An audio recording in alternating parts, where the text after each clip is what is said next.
దేవుని ప్రేమకు స్పందించి మన హృదయాలు దేవుని కొరకు తెరిచిన తరువాత మన యొక్క అపనమ్మకత్వం.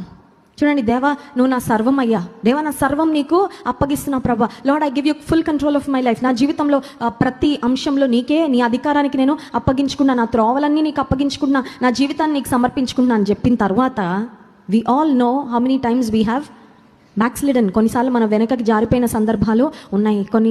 ప్రాబబ్లీ కొన్ని దినాలు, కొన్ని ఘట్టాలలో, కొన్ని ఇన్స్టెన్సెస్లో అసలు దేవుడు ఉన్నాడా లేదా అన్నట్లుగా ప్రవర్తించిన సందర్భాలు కూడా, అంటే దేవుని ప్రక్కన పెట్టేసి మనం ముందుకు వెళ్ళిపోయిన సందర్భాలు మన జీవితంలో ఖచ్చితంగా ఉన్నాయి. అయితే తిమోతి పత్రికలో మనం చూసినట్లయితే 2వ తిమోతి పత్రిక 2వ అధ్యాయము 13వ వచనంలో దేవుని యొక్క ఒక స్వభావ లక్షణాన్ని గురించి అక్కడ వ్రాయబడింది. చూడండి, 2వ తిమోతి పత్రిక 2వ అధ్యాయం 13వ వచనం. మనము నమ్మదగని వారమైనను ఆయన నమ్మదగిన వాడుగా ఉండును, ఆయన తన స్వభావమునకు విరోధముగా ఏదియూ చేయలేడు. హల్లెలూయా.